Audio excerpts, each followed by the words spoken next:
110 días. Libro escrito por José Francisco Ruiz Castro. Narrador José Francisco Ruiz Castro. Capítulo 24. Parte segunda. El reencuentro de los amantes. En estos momentos, escribiendo este libro, me puedo claramente imaginar cómo yo les haya sonado y qué primera impresión les haya dado a los padres de Norma. Estoy seguro de que transmitía un deseo súper inocente, sin ninguna experiencia u oficio, de apoyar a Norma y al bebé, mezclado con una actitud súper inflada y tal vez machista. Ellos no me percibían como alguien que pudiera ser un buen barista en su cantina.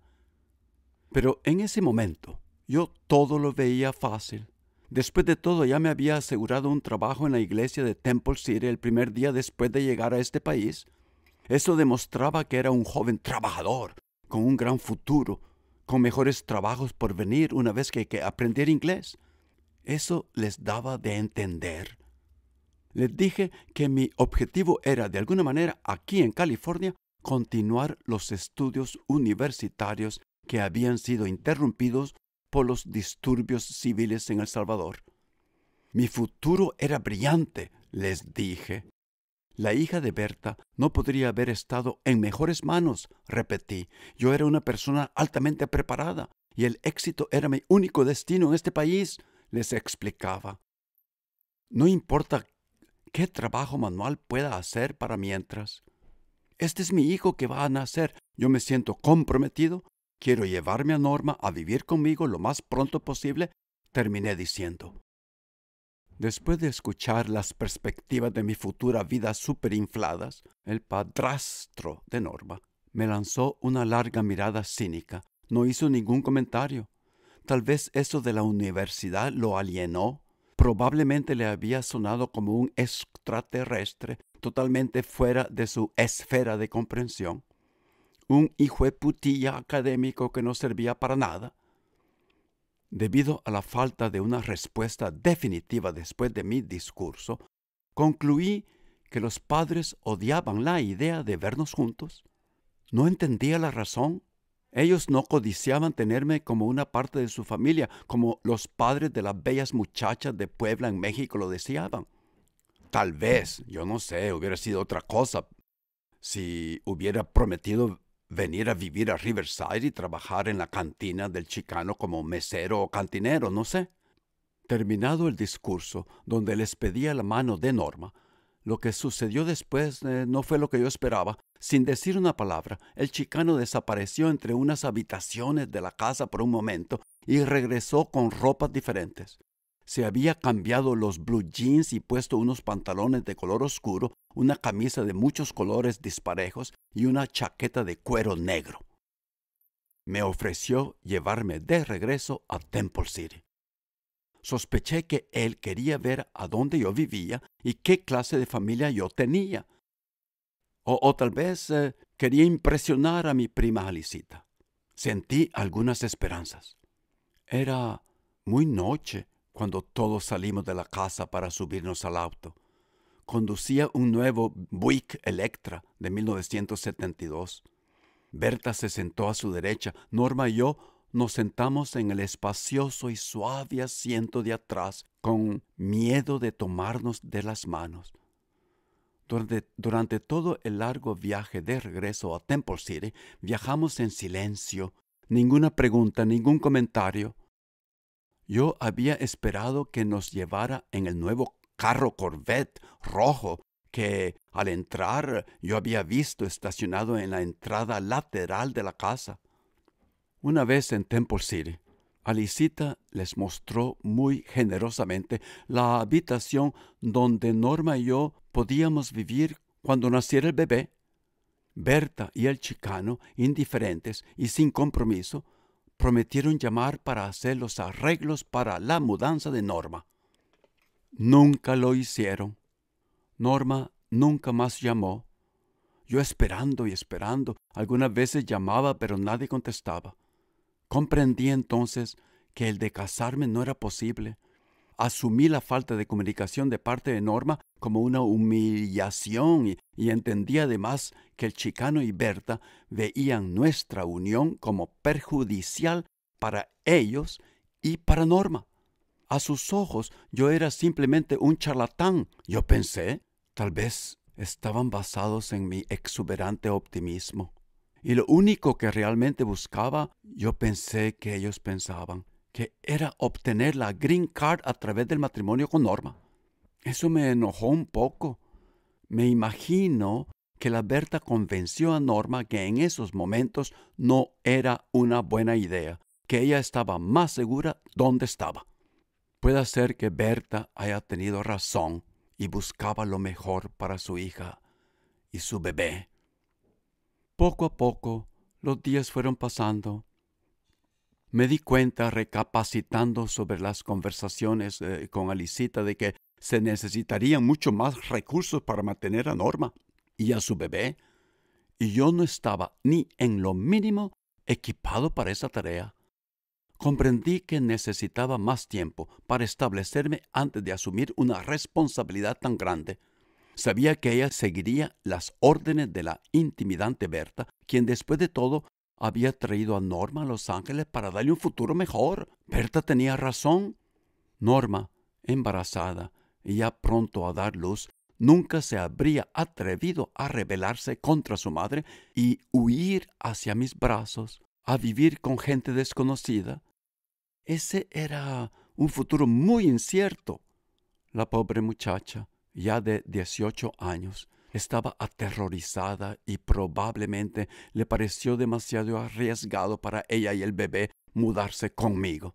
La seguridad del bebé como una futura madre era su prioridad. Puede que no haya tenido una relación muy amorosa con su madre Berta, pero al menos con ella sí tenía seguridad financiera.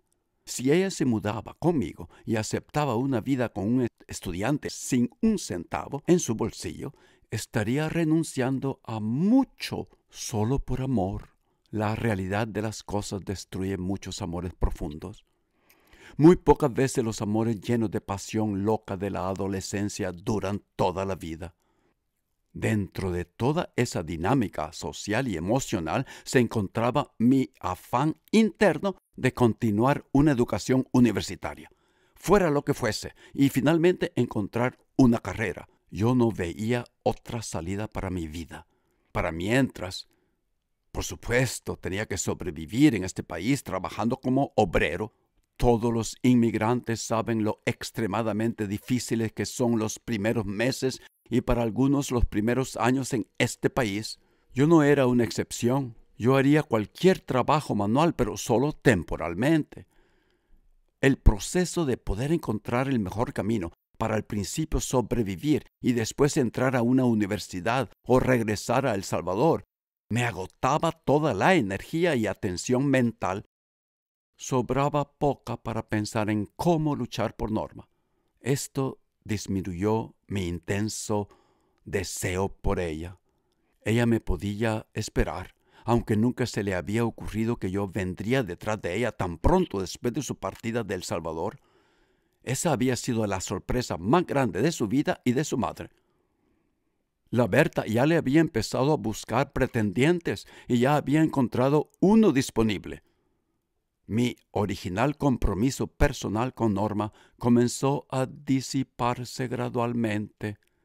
Y en esas circunstancias llenas de silencio de parte de la familia de Norma, un profundo e instintivo deseo, tal vez muy cobarde, de escapar de esa familia, se hizo cargo de todos mis pensamientos. Al final de cuentas, egoístamente, terminé eludiendo la responsabilidad. Johnny, el hijo de la Norma, mi primer hijo, nació a finales de diciembre de 1972. Unos pocos meses después, la Berta forzó a su hija Norma que se casara con aquel pretendiente, cosa que después supe ya estaba planificada por parte de Norma antes que fuera a buscar a Norma a El Salvador. Berta también comenzó a decirle a todo el mundo que Johnny era su hijo. Johnny creció pensando que la Berta era su madre y Norma su hermana.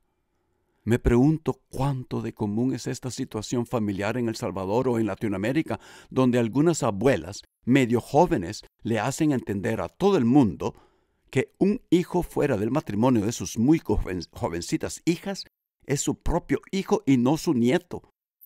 Todo para que su hija no pierda el prospecto de buscar otros novios o futuros esposos. Johnny, mi hijo, descubrió la verdad a los 16 años cuando solicitaba su primera licencia para conducir. Después de leer por primera vez cuidadosamente su certificado de nacimiento, donde se percató que se nombraba a Norma como su madre, no a la Berta, y a un tal Francisco Ruiz como su padre.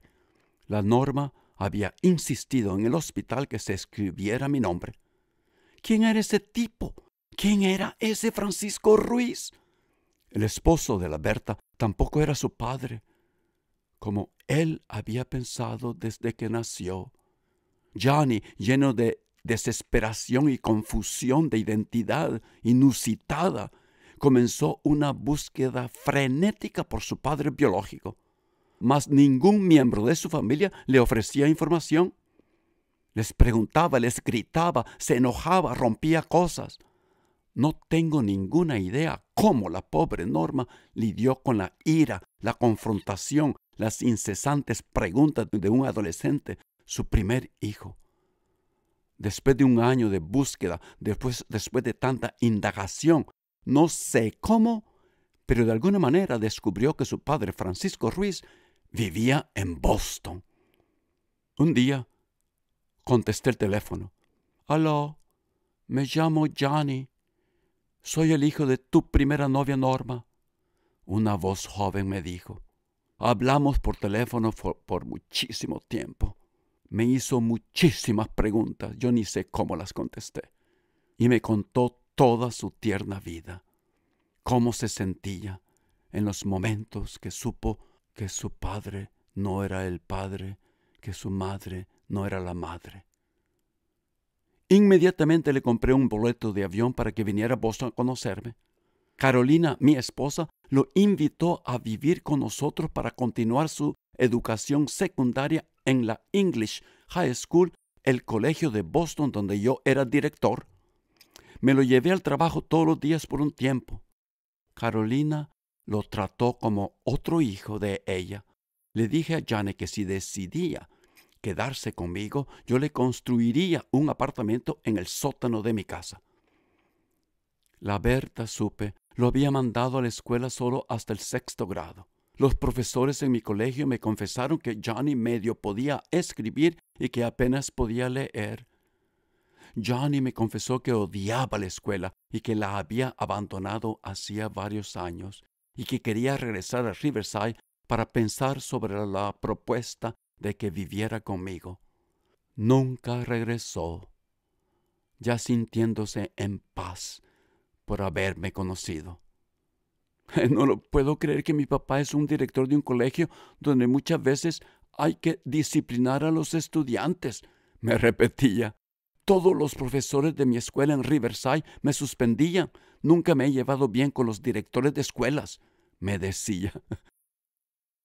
Durante su estadía conmigo, se escapaba de las clases sin yo saberlo. Varios años después, Carolina y mi hijo Alejandro fuimos a Riverside a visitarlo varias veces. Ya se había casado. Conocimos a su esposa. Johnny trabajaba en una agencia de carros, cuyo dueño era su suegro.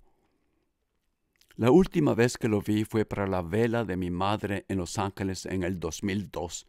Ese día Johnny conoció a mis hermanos, Rafael, Teto y Pirre, y a sus hijos.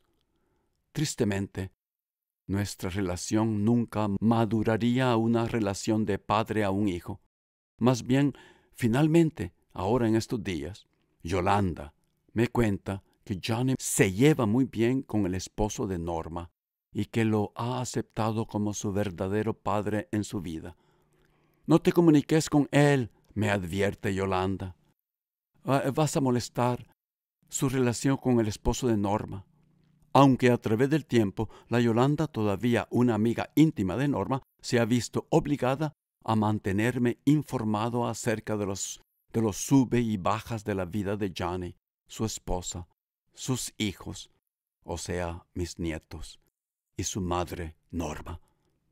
Carolina y yo pensamos a menudo en Johnny con un poco de lástima, tal vez no es debido, y un sentimiento de culpabilidad por haberlo abandonado.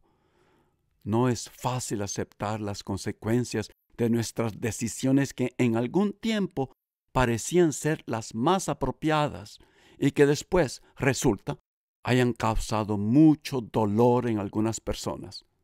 La vida de verdad es un misterio. Algunas veces uno sufre sin saber por qué, otras veces uno se alegra profundamente.